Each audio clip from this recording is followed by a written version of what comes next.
This is part 3 of the Bradford West Hustings. For those listening and on social media, please use the hashtag Sunrise Radio and hashtag Bradford West.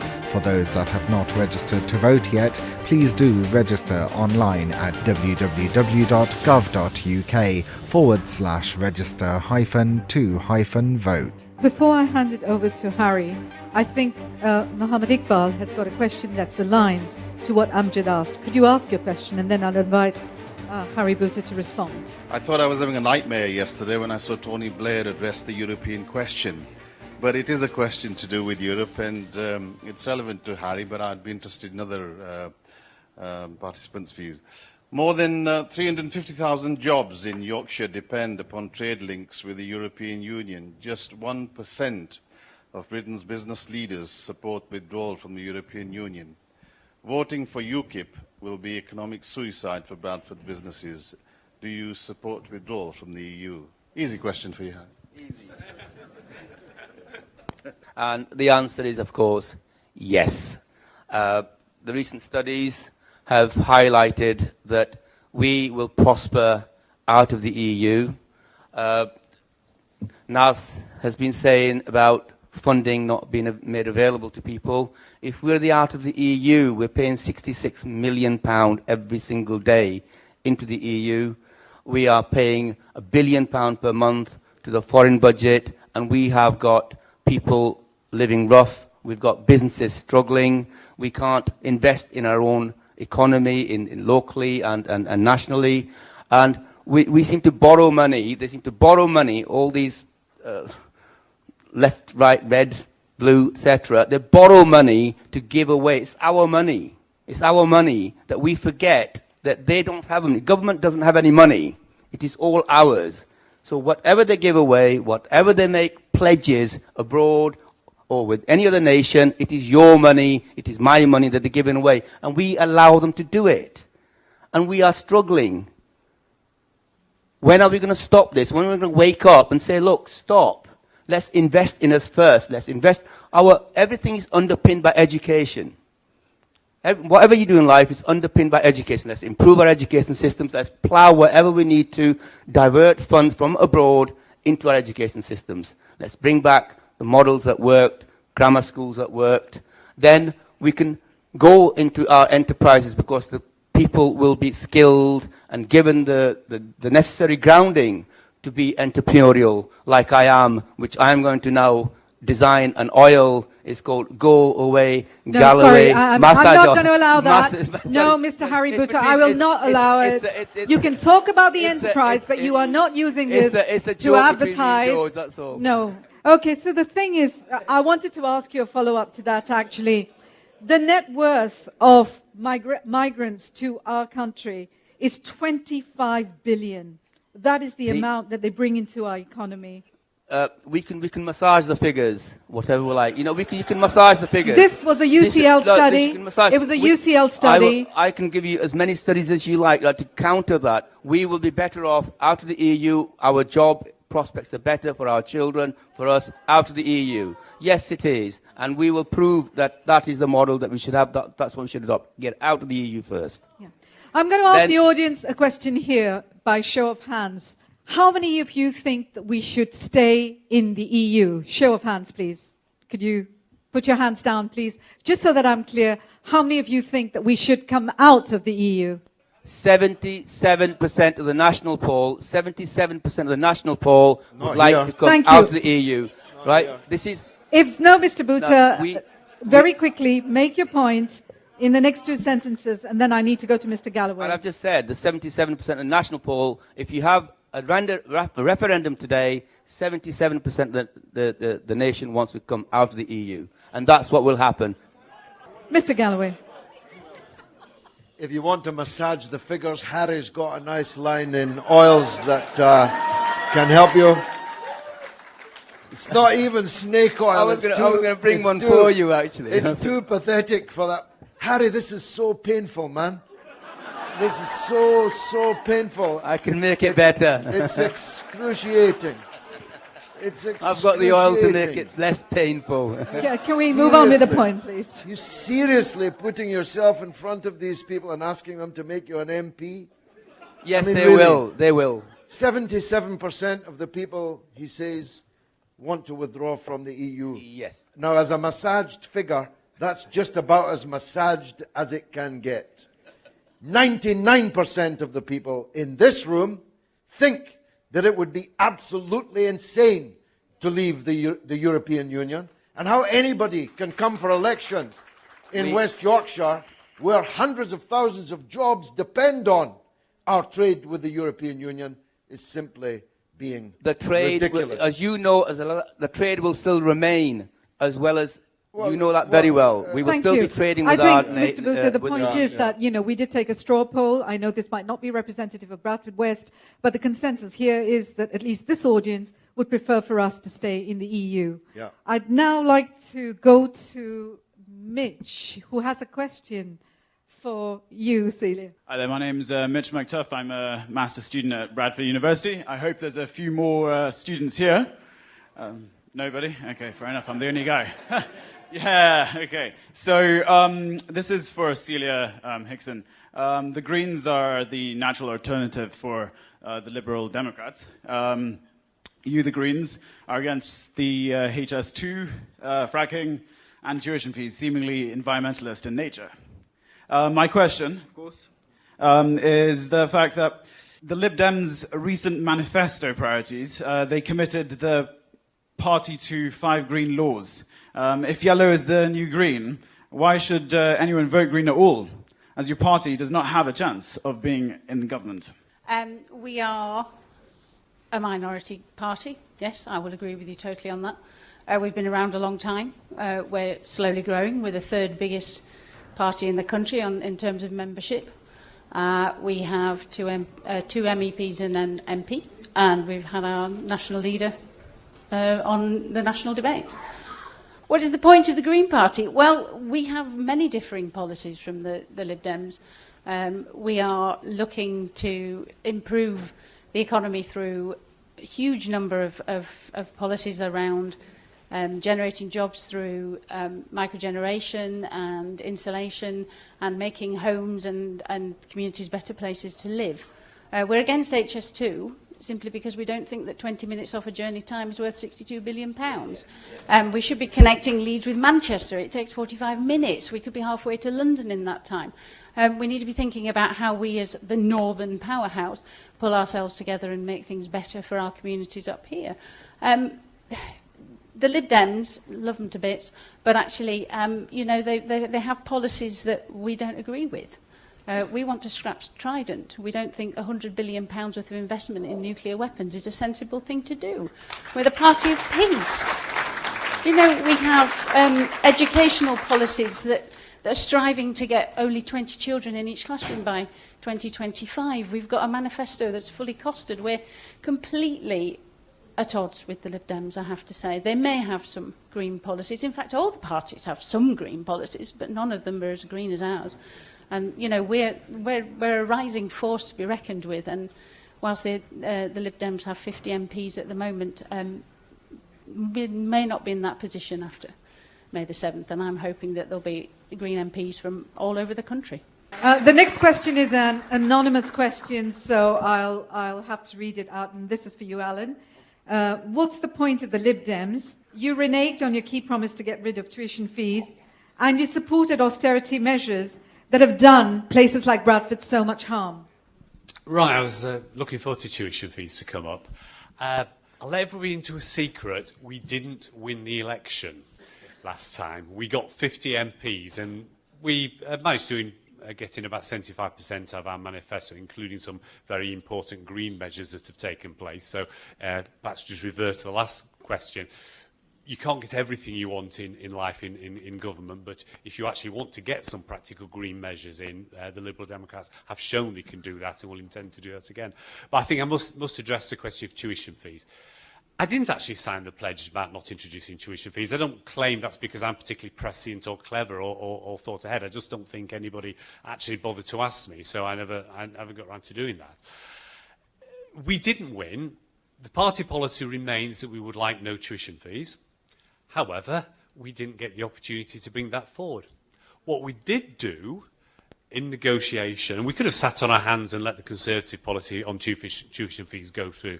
What we did do in negotiation within the coalition was set up a system which is universally regarded as being a really excellent way of funding students through university. Basically, nobody pays anything up front. You know that. Nobody pays anything back till they're earning £26,000, and that will be going up with inflation. Significant number of people are never going to pay any or most of that back at all. The Labour policy to reduce tuition fees by 3,000 has been described as economically incompetent, because all that benefits is the better off students.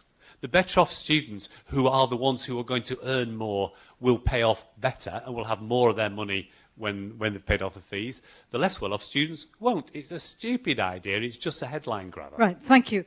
Have we got any students here?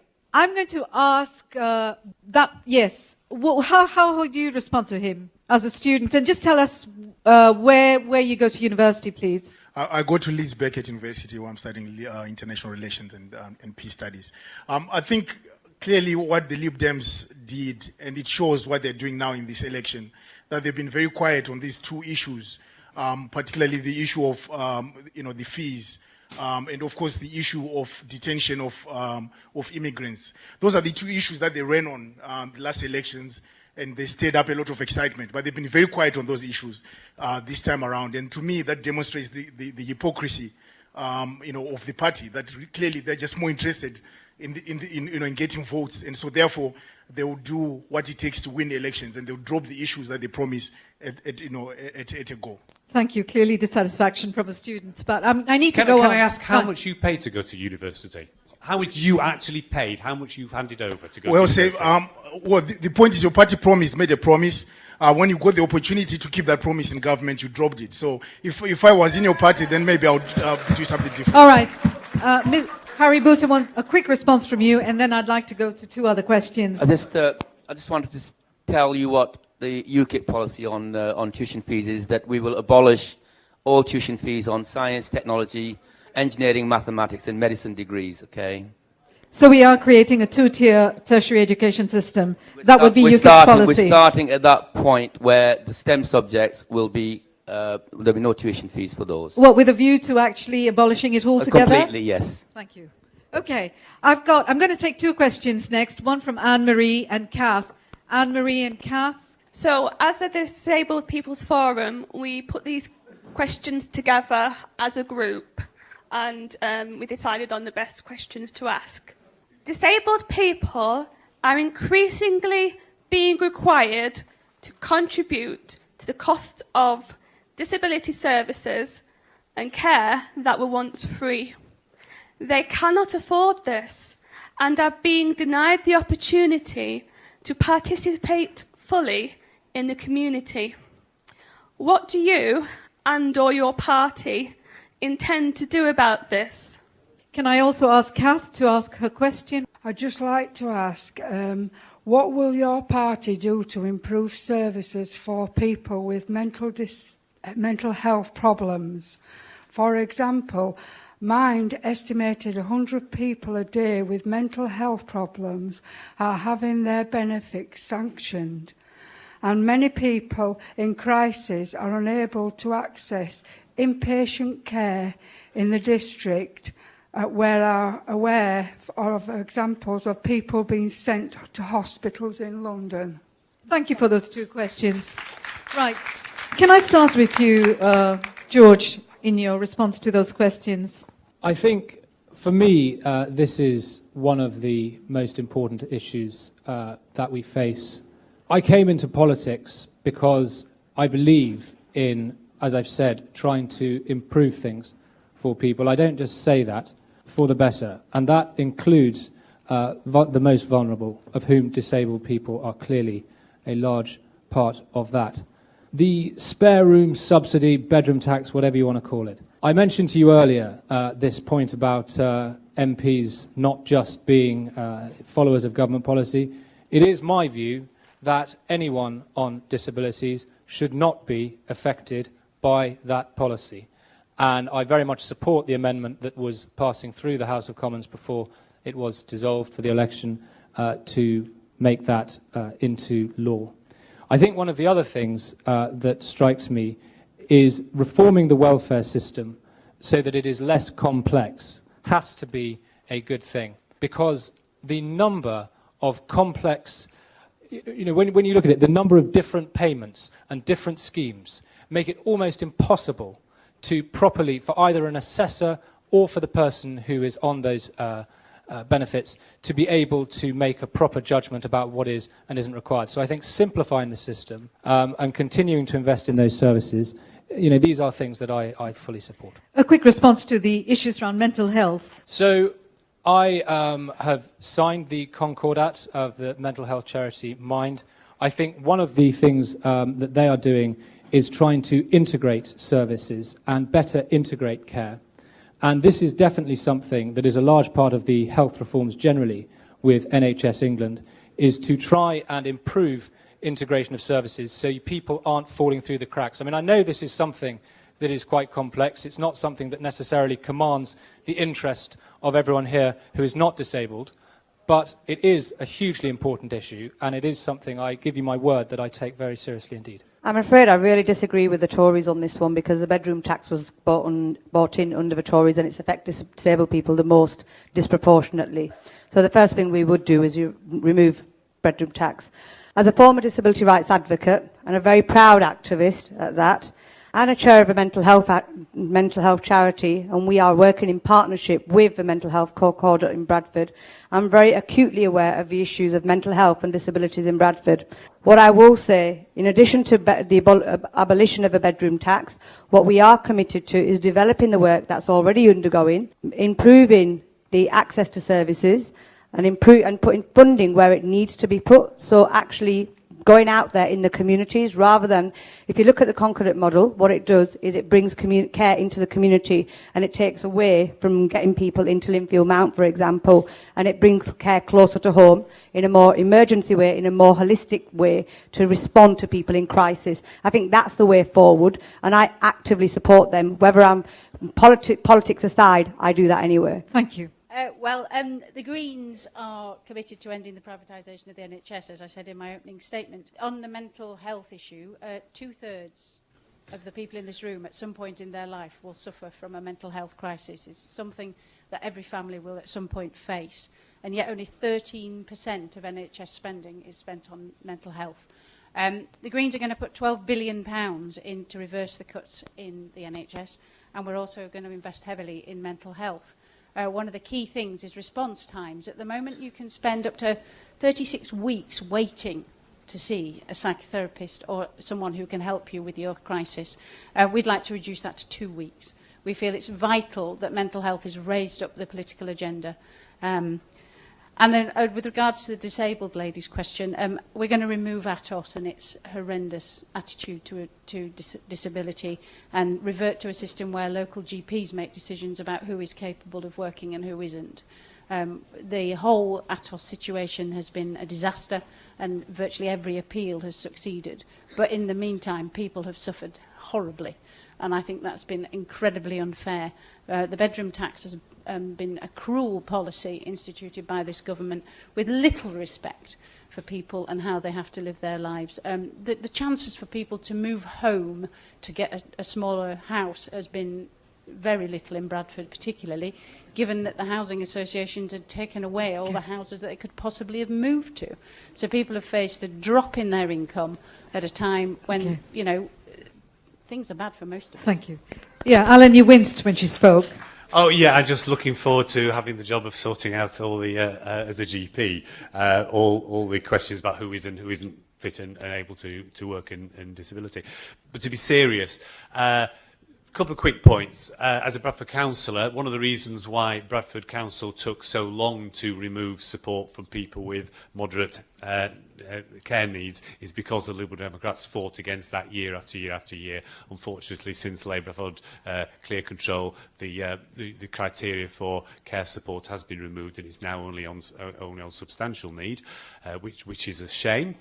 As a GP, I couldn't agree more that the lady said about people sanctioned for mental health problems. It is a nightmare. This amount of time I've had to spend as a GP writing letters of support for patients who've failed on ESA assessments, when it's quite clearly unable to work, actually on physical, but certainly in mental health issues, very, very difficult, and you know, that's just wrong.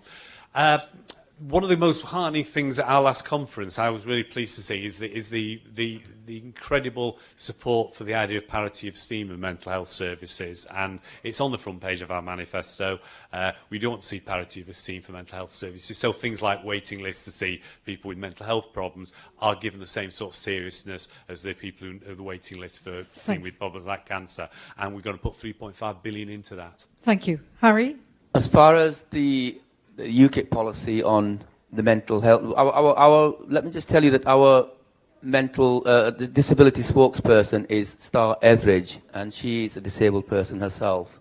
So these things are at the core of our party.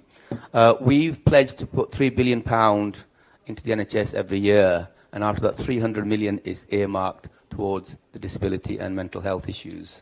When one gets elected, you are then in a position to sit with the organisations that you're representing, and only then can you really work at the core issues.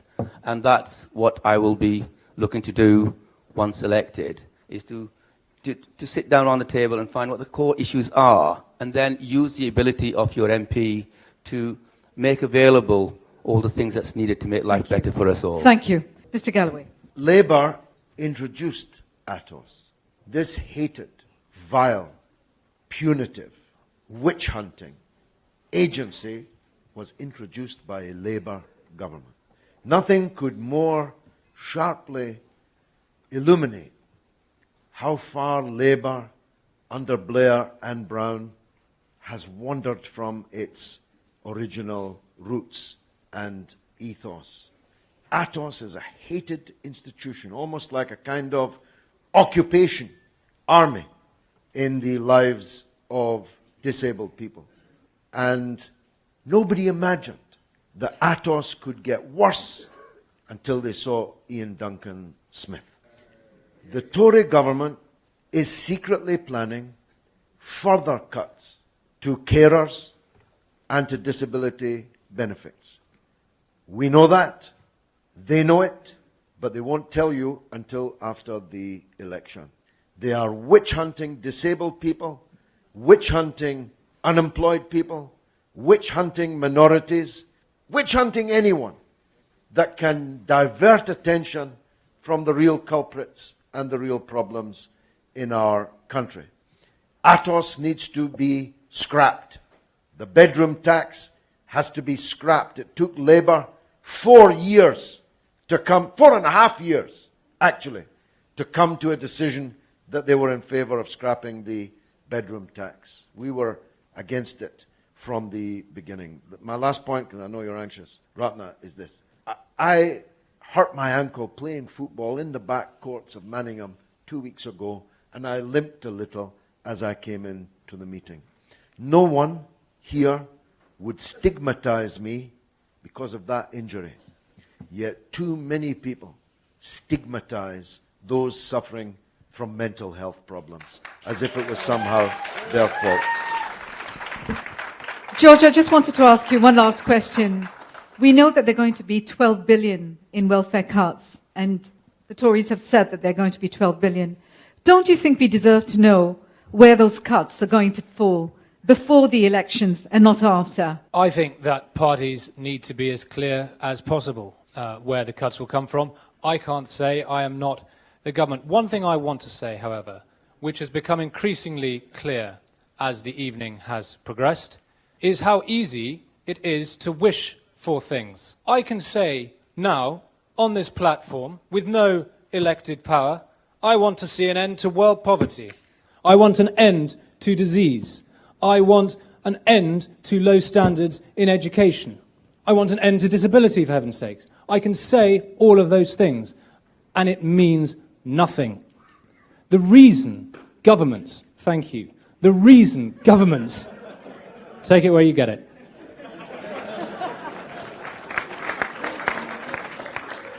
The reason governments make difficult decisions, not all of which I agree with, is because we have a situation in this country where we are blowing £1 billion a week on the debt interest. What does that mean? We're spending more on the interest than on our entire departmental budgets of defence.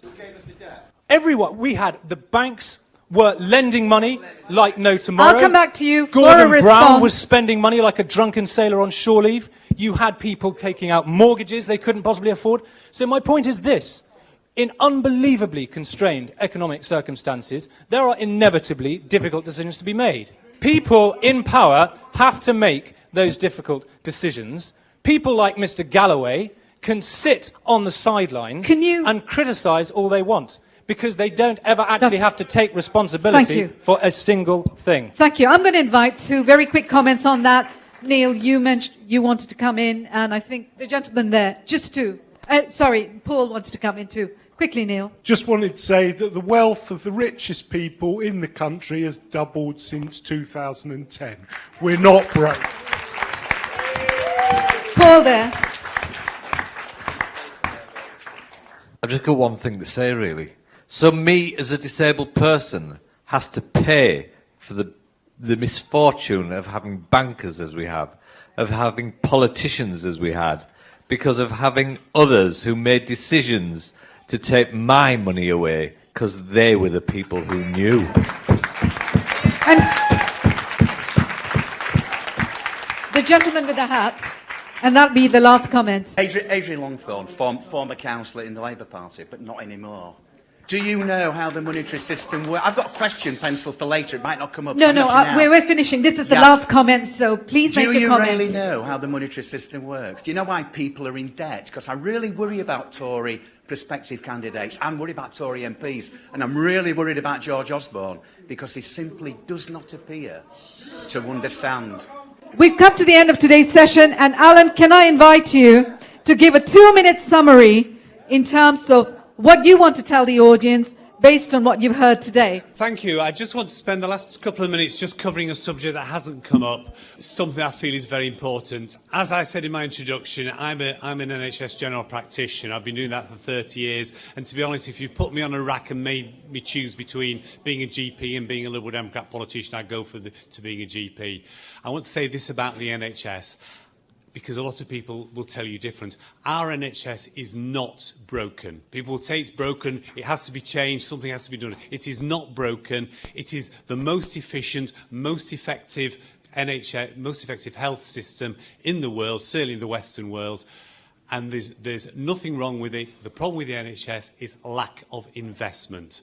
It doesn't need to be more efficient. It's already more bloody efficient than anywhere else. It needs more investment. It's been identified as being at least £12 billion short in terms of investment. And if we put in the money as we've committed, that would at least make it stand where it is and not get any worse. But there are people out there who will tell you things have got to change, we've got to work differently, we've got to bring in privatisation, we've got to use the markets because the NHS is broken. That is a lie. The NHS is efficient, it's effective, it's brilliant, it's not broken, and for heaven's sake, make sure you support it and don't let that nagging little story going around that says there's a problem, we've got to fix it, because that's the excuse that people who want to destroy it, want to damage it, use. Thank you. Thank you.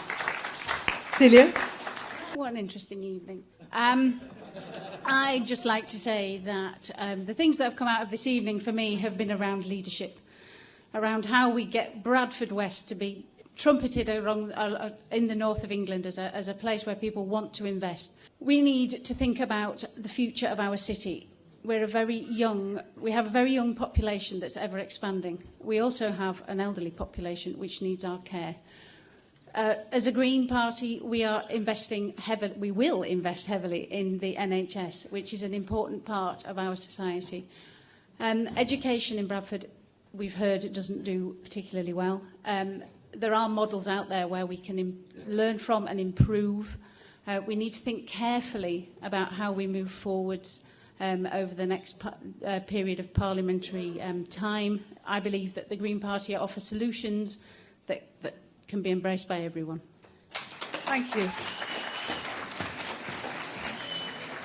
When I arrived here 3 years ago, there was a giant hole in the ground in the city centre where Westfield was supposed to be, and that hole had lain there unfilled for more than 8 years, and nobody did anything about it. I made it my #1 issue in the by-election campaign, and now Westfield has risen out of that hole, and within a few months will be employing hundreds of people, and thousands of people will be coming into Bradford to spend their money here.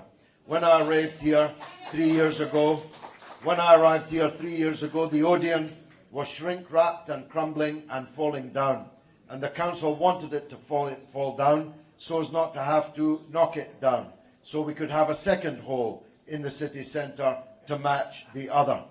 I made it a major priority in my by-election campaign.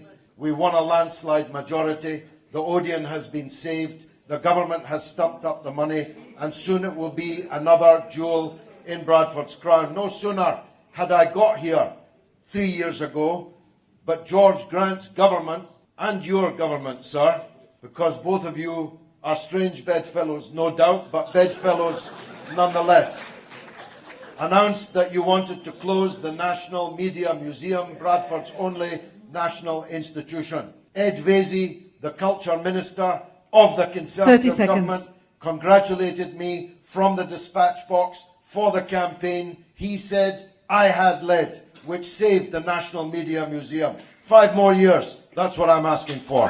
Thank you. Josh Grant. Thank you very much indeed. This has been an extraordinary evening. In very many ways. Mr. Galloway, I salute your ability to take credit for other people's achievements. I have sat down with the council and heard how they have helped to deliver the Westfield project.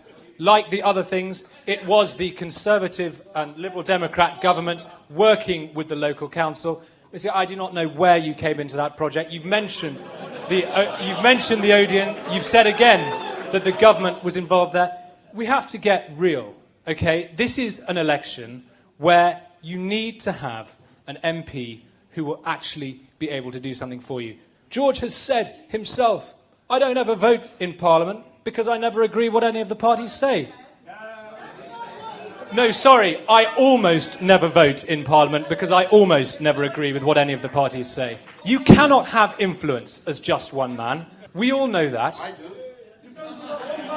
You cannot have influence that is to the betterment of the people of Bradford West, perhaps to the betterment of yourself, Mr. Galloway. You are very good at bettering yourself. I'm not so convinced that people here feel that you have lived up to the wild expectations that accompanied your 30 by-election. seconds. And I will just say this by way of conclusion. Empowerment is what it's all about. And that starts with employment and jobs and the economy. I want us to just take a moment to be calm and think. Look around Europe. Look around the world. And look here at what we have achieved in the last 5 years. I think, under the circumstances of extraordinary financial difficulty, your 2 minutes are up. It is a record to be proud of. And I just urge you to think again. Thank you. Thank you. Thank you, George. You've covered a lot of what I was going to say. These are the facts. Nadeem Murtaza asked some questions, and I'll elaborate on that research because I did go ahead and do some more research. Out of 733 votes, the only number of votes that were cast were 82. The sitting MP did not vote on the counter-terrorism bill. When there was a 1% increase of benefits being discussed in Parliament, our sitting MP was happy to be in Sudan, paid for by dictators, talking about human rights abuses, but is not prepared to sit with the council in Bradford and talk about education. Sudan does not bring educational achievements in Bradford. Not in Bradford West, it doesn't. It does not bring jobs into Bradford. It does not bring jobs. Can you please give her the... No, wait. We are talking. This is not a personal attack. This can is you an stop attack. This is on policies. Naz, we were How talking can you talk about about issues. human rights but not talk about education in Bradford. Go on, No, you can tell we me. stick to the issues, please? I have set out very clearly, this is about what we elected a parliamentarian to do. And if that's the only thing, that is a yardstick of a parliamentarian. I don't want to be that parliamentarian. I want to be a parliamentarian that is here for the people of Bradford West, that brings jobs into Bradford West, that actually influences education in Bradford West. That's what I want to do. I don't want to be a parliamentarian. If 30 that's seconds. The 30 and I'll seconds. tell you, I am a community activist. I have advocated for people in Bradford West, for Bradford West, and my challenge is, when the Tories, when they are not elected, will they be around in Bradford West? I will be here. I'm from the people, for the people. I live here, I will deliver here. I will deliver for the people of Bradford West. Thank Where you. it is, Bradford West. Right, thank you, Naz. Harry Boota, please. We're so used to politics of division and deceit and deception, as you've seen here, fighting with each other. The unity that's needed for our people is not there. George earlier on made a statement saying that the press is here because when he won 3 years ago, he turned Bradford upside down.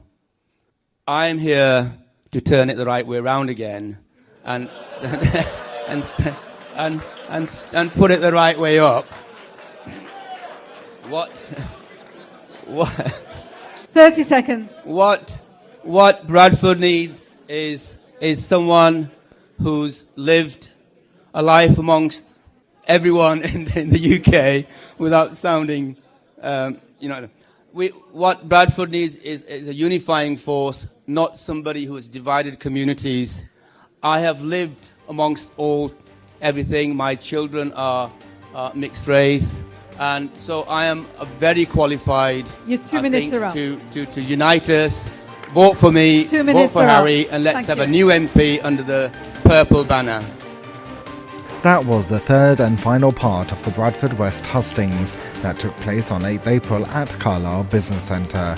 For those that listen to the show and on social media, please use the hashtag Sunrise Radio and hashtag Bradford West. For those that have not registered to vote yet, please do register online at www.gov.uk/register-to-vote.